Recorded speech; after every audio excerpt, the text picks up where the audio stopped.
Hello friends, कैसे आप सभी। अभी तक हमने सिंधु घाटी सभ्यता के महत्वपूर्ण स्थलों, उसकी विशेषताओं के बारे में पढ़ा। अब इस वीडियो में हम सिंधु घाटी सभ्यता से जुड़े हुए कुछ महत्वपूर्ण MCQ को पे चर्चा करेंगे ताकि हम अपनी तैयारी को और मजबूत कर सकें। तो चलिए स्टार्ट करते हैं। हमारा आज का पहला क्वेश्चन है, सिंधु घाटी सभ्यता संबंधित है तो वह किस कालखंड से संबंधित है। तो फ्रेंड्स, हम जानते हैं कि वह सिंधु घाटी सभ्यता आद्य ऐतिहासिक काल से संबंधित है। सिंधु घाटी सभ्यता का सर्वाधिक मान्यता प्राप्त काल क्या है, काल यानी टाइमिंग क्या है। तो यह है 2500 ईसा पूर्व से लेकर 1750 ईसा पूर्व, यानी कि हमारा बी आंसर हो जाएगा। फ्रेंड्स, अगर आपको ईसा पूर्व, ईस्वी, उत्तरार्ध, पूर्वार्ध ये सब समझने में कन्फ्यूजन होता है तो मैंने अलग से इस टॉपिक पे वीडियो बना दिया है, आप वो जाकर देख सकते हैं मेरे प्लेलिस्ट में। हमारा नेक्स्ट क्वेश्चन है, हड़प्पा सभ्यता किस युग की सभ्यता थी, यानी कि उसका युग क्या था, मतलब लॉन्ग टाइम पीरियड जिसको बोलते हैं युग, तो वो कैसा था। तो वो कांस्य युगीन था, यानी सिंधु सभ्यता के लोग कांस्य का उपयोग करना स्टार्ट कर दिए थे। तो यह कैसी सभ्यता थी, कांस्य युगीन सभ्यता थी। हमारा आंसर सी हो जाएगा। नेक्स्ट क्वेश्चन है, भारत में खोजा गया सबसे पुराना शहर कौन सा था। तो फ्रेंड्स, यह हड़प्पा होगा।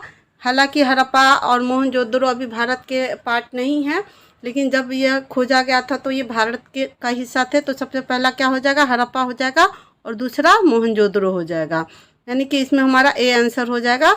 नेक्स्ट क्वेश्चन है, हड़प्पा सभ्यता की खोज सबसे पहले कब हुई। तो यह 1921 में हुई, यानी कि बी आंसर सही है। दयाराम साहनी ने 1921 ईस्वी में इसकी खोज की थी। आते हैं, सिंधु घाटी सभ्यता के किस स्थल से नृत्य मुद्रा वाले कांस्य नर्तकी की मूर्ति प्राप्त हुई है। तो फ्रेंड्स, यह मोहनजोदड़ो से प्राप्त हुई है, और मोहनजोदड़ो की खोज 1922 ईस्वी में राखाल दास बनर्जी ने की। और मोहनजोदड़ो का अर्थ होता है मृतकों का टीला। क्या होता है, मृतकों का टीला। नेक्स्ट क्वेश्चन पे आते हैं, सिंधु घाटी सभ्यता के संपूर्ण क्षेत्र का आकार किस प्रकार था, यानी कि उसका साइज कैसा था। तो फ्रेंड्स, यह त्रिभुजाकार था, यानी कि हमारा आंसर सी हो जाएगा। अगर सिंधु घाटी सभ्यता के विस्तार को हम देखेंगे तो इसका पश्चिमी भाग सूत्का-गेंडोर था, पूर्वी भाग आलमगीरपुर था, और उत्तरी भाग मांडा था जो कि जम्मू कश्मीर में पड़ता है।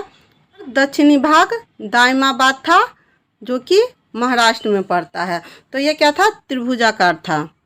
इसके लिए हम एक ट्रिक का भी यूज कर सकते हैं, जैसे सम सूत्का-गेंडोर मांडा, तो इसको हम लिख सकते हैं सम, और ए से आलमगीरपुर और द से दायमाबाद, तो ऐड, यानी सम को हम ऐड भी बोलते हैं। तो ये शॉर्ट ट्रिक से हम सिंधु घाटी सभ्यता के संपूर्ण क्षेत्र को याद रख सकते हैं। नेक्स्ट क्वेश्चन है, हड़प्पा सभ्यता के अंतर्गत हल से जोते गए खेत का साक्ष्य कहाँ से मिला है। तो फ्रेंड्स, यह कालीबंगा से मिला है। और कालीबंगा कहाँ स्थित था, तो यह राजस्थान में स्थित है। और कालीबंगा का अर्थ होता है काले रंग की चूड़िया। यह घग्गर नदी के तट पर है। सिंधु सभ्यता जानी जाती है किस लिए, तो यह अपने नगर नियोजन के लिए जानी जाती है। कि यदि सिंधु घाटी सभ्यता के सबसे महत्वपूर्ण विशेषताओं की बात करें तो यह है नगर नियोजन, यानी कि हमारा आंसर ए हो जाएगा। नेक्स्ट क्वेश्चन पे आते हैं, मोहनजोदड़ो कहाँ स्थित है। तो फ्रेंड्स, यह पाकिस्तान के सिंध प्रांत में स्थित है और सिंधु नदी के तट पर है। नेक्स्ट क्वेश्चन आते हैं, हड़प्पा के मिट्टी के बर्तनों पर सामान्यतः किस रंग का प्रयोग किया गया है। तो फ्रेंड्स, लाल रंग का प्रयोग सर्वाधिक हुआ है। नेक्स्ट क्वेश्चन देखते हैं, हड़प्पा और मोहनजोदड़ो की पुरातात्विक खुदाई के प्रभारी कौन थे, यानी कि हड़प्पा की खोज दयाराम साहनी और मोहनजोदड़ो की खोज राखाल दास बनर्जी ने की, लेकिन उनको मतलब गाइडेंस कौन कर दे रहे थे, तो ये सर जॉन मार्शल कर रहे थे, यानी कि हमारा बी आंसर हो जाएगा। नेक्स्ट क्वेश्चन देखते हैं, सिंधु सभ्यता के उत्खनन से प्राप्त मोहरों में किस पशु का सर्वाधिक चित्रण हुआ है, यानी सबसे ज़्यादा मोहर पर किस जानवर का चित्र पाया गया है। तो यह बैल होगा, ये हो जाएगा हमारा आंसर। इसमें भी एक श्रृंगी बैल का ज़्यादा चित्रण किया गया है। अगर इसी क्वेश्चन को पलट दिया जाए कि किस पशु का चित्रण नहीं हुआ है, तो नहीं में क्या हो जाएगा, शेर हो जाएगा, यानी कि सब बहुत सारे एनिमल का चित्रण मिला है लेकिन शेर का चित्रण नहीं मिला है। क्वेश्चन है, हड़प्पा वासी किस वस्तु के उत्पादन में सर्वप्रथम थे। तो वह कपास के उत्पादन में सर्वप्रथम थे। नेक्स्ट क्वेश्चन देखते हैं, सिंधु सभ्यता की मुद्राओं में किस देवता के समतुल्य चित्रांकन मिलता है? तो यह है आद्य शिव, क्योंकि शिव जो है पशुपति भी कहा जाता है। नेक्स्ट क्वेश्चन देखते हैं। सिंधु घाटी के लोग माप और तौल से परिचित थे। यह खोज कहाँ पर हुई थी? तो फ्रेंड्स यह खोज लोथल में हुई थी। हमारा ए हो जाएगा आंसर। लोथल जो था, क्योंकि एक बंदरगाह था, डॉकयार्ड था, तो वहाँ पे व्यापार की चीज़ें बहुत होती थी, तो वहीं से बैलेंस, जिसको तराजू भी बोलते हैं, तराजू का साक्ष्य मिला है। ठीक है, नेक्स्ट क्वेश्चन देखते हैं। सिंधु घाटी सभ्यता के स्थलों से अभी तक कौन सी धातु प्राप्त नहीं हुई है? यहाँ नहीं पे ध्यान दीजिएगा। तो सोना भी मिला है, तांबा भी मिला है, कांसा भी मिला है, नहीं कौन सा मिला है? तो लोहा नहीं मिला है, यानी कि हमारा आंसर क्या हो जाएगा? सी हो जाएगा। हड़प्पा के किस स्थल से उन्नत जल प्रबंधन प्रणाली का पता चलता है? तो फ्रेंड्स हड़प्पा का ये धौलावीरा नामक स्थान है। लिखित में से कौन सा एक हड़प्पा का बंदरगाह था? लोथल जो था हड़प्पा कालीन बंदरगाह था। हमारा ए हो जाएगा आंसर। यह किस नदी के किनारे था? तो यह भोगवा नदी के किनारे था और गुजरात में स्थित है। ठीक है, क्वेश्चन देखते हैं। निम्नलिखित में से कौन से विद्वान हड़प्पा और मोहनजोदड़ो के उत्खनन से संबंधित नहीं थे? यहाँ क्वेश्चन पे ध्यान दीजिएगा, नहीं थे। तो ये सभी थे D.R. Banerjee, N.K. Dixit, M.S. वत्स, ये तीनों लोग थे। अब दयाराम साहनी ने हड़प्पा की खोज की, मोहनजोदड़ो की खोज राखाल दास बनर्जी ने की, लेकिन यह खुदाई जो है बहुत लंबी प्रक्रिया है और बहुत लंबे समय तक चलती है, तो एक ही व्यक्ति के लिए अब संभव नहीं था। तो बहुत सारे लोग इन दोनों स्थलों की खुदाई से जुड़े और ये तीनों लोग जुड़े। और कौन नहीं जुड़े थे? तो V.A. स्मिथ नहीं जुड़े थे। क्वेश्चन देखते हैं। किस हड़प्पा कालीन स्थल से टेराकोटा का हल प्राप्त हुआ है? तो फ्रेंड्स यह बनावली से प्राप्त हुआ है। बनावली कहाँ है? यह हरियाणा के हिसार जिला में है। सिंधु घाटी सभ्यता की सबसे महत्वपूर्ण विशेषता क्या है? तो इसकी सबसे महत्वपूर्ण विशेषता है ईंट से बनी इमारत। क्या है? ईंट से बनी इमारत। हमारा बी आंसर सही हो जाएगा। और सिंधु सभ्यता के बारे में हम जान पाए तो वो ईंटों की वजह से ही जान पाए, क्योंकि जब खुदाई हो रही थी, रेल मार्ग बनाने का कार्य चालू था, तो ईंटें मिलने लगी, इसके बाद ही उसके बारे में लोगों ने जानना शुरू किया। तो बी आंसर सही हो जाएगा। नेक्स्ट क्वेश्चन देखते हैं। भारत में हड़प्पा का वृहत स्थल कौन सा है? तो ये फ्रेंड्स राखीगढ़ी है। यानी भारत में जो स्थल रह गया हड़प्पा कालीन, उनमें सबसे बड़ा राखीगढ़ी है और दूसरे नंबर पर धौलावीरा है। सिंधु घाटी सभ्यता के लोग विश्वास करते थे मातृशक्ति में, यानी कि हमारा सी आंसर हो जाएगा। क्वेश्चन देखते हैं।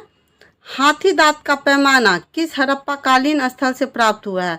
तो फ्रेंड्स यह लोथल से प्राप्त हुआ है। पैमाना कहाँ से प्राप्त हुआ है?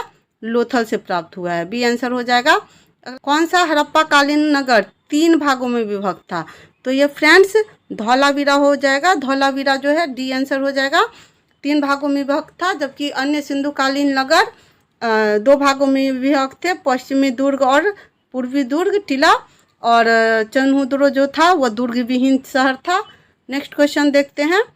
हड़प्पा किस नदी के किनारे स्थित था? तो यह रावी नदी के किनारे स्थित था। किस नदी के किनारे था? रावी नदी के किनारे स्थित था। नेक्स्ट क्वेश्चन देखते हैं। सिंधु घाटी सभ्यता का सबसे उत्तरी स्थल कौन सा था? तो सबसे उत्तरी स्थल मांडा हो जाएगा, यानी बी हमारा आंसर हो जाएगा। और मांडा कहाँ है? तो यह जम्मू कश्मीर में स्थित है। जम्मू कश्मीर में है मांडा। और किस नदी के किनारे है? तो चिनाब नदी के किनारे है। नदी के बारे में भी कई बार पूछ दिया जाता है, तो यह चिनाब नदी के किनारे है। नेक्स्ट क्वेश्चन देखते हैं। संध्याकालीन किन स्थलों से अग्नि वेदिका या अग्निकुंड का साक्ष्य मिला है? तो फ्रेंड 2 स्थानों से यह साक्ष्य मिला है और हमारे ये आंसर हो जाएगा ए, लोथल और कालीबंगा। लोथल और कालीबंगा से अग्नि वेदिका या अग्निकुंड का साक्ष्य मिला है। धान की भूसी का अवशेष कहाँ से प्राप्त हुआ है? तो फ्रेंड्स यह रंगपुर से प्राप्त हुआ है। यहाँ 2 क्वेश्चन पूछा जाता है। एक तो है कि धान की भूसी का अवशेष कहाँ से प्राप्त हुआ है, तो हमारा आंसर बी हो जाएगा, यानी कि रंगपुर। और कभी कभी पूछ दिया जाता है कि चावल का साक्ष्य कहाँ से मिला था? तो चावल का साक्ष्य चावल का साक्ष्य जो है वह लोथल से मिला था। ठीक है, तो ये ध्यान रखिएगा। नेक्स्ट क्वेश्चन देखते हैं। सिंधु घाटी सभ्यता के लोग चांदी कहाँ से प्राप्त करते थे? तो चांदी प्राप्त करने के लिए ये सब इनमें से सभी हो जाएगा। डी आंसर हो जाएगा हमारा, यानी राजस्थान की जावर एवं अजमेर की खानों से भी प्राप्त करते थे, अफगानिस्तान से भी प्राप्त करते थे और ईरान से भी प्राप्त करते थे। जबकि तांबा कहाँ से प्राप्त करते थे? तो राजस्थान के खेतरी की खान से तांबा प्राप्त करते थे।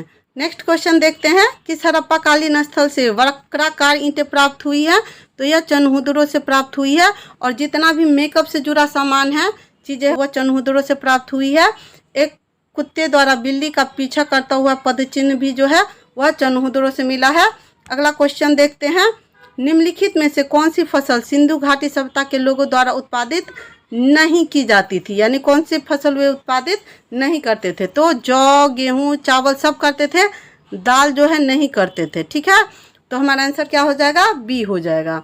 अगला क्वेश्चन देखते हैं, हड़प्पा कालीन घरों के विन्यास के लिए कौन सी पद्धति अपनाते थे? तो वे ग्रिड पद्धति अपनाते थे। ग्रिड पद्धति में क्या होता है कि घर के दरवाजे जो हैं वो गली एक अलग से बना रहता था, उसमें पीछे की तरफ खुलते थे।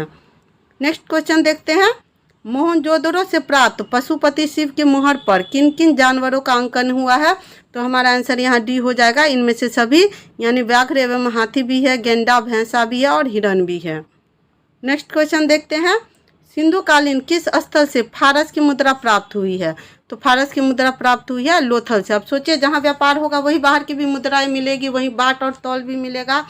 अगला क्वेश्चन देखते हैं, सिंधु घाटी सभ्यता के लोग मोहरों के निर्माण में किसका उपयोग करते थे?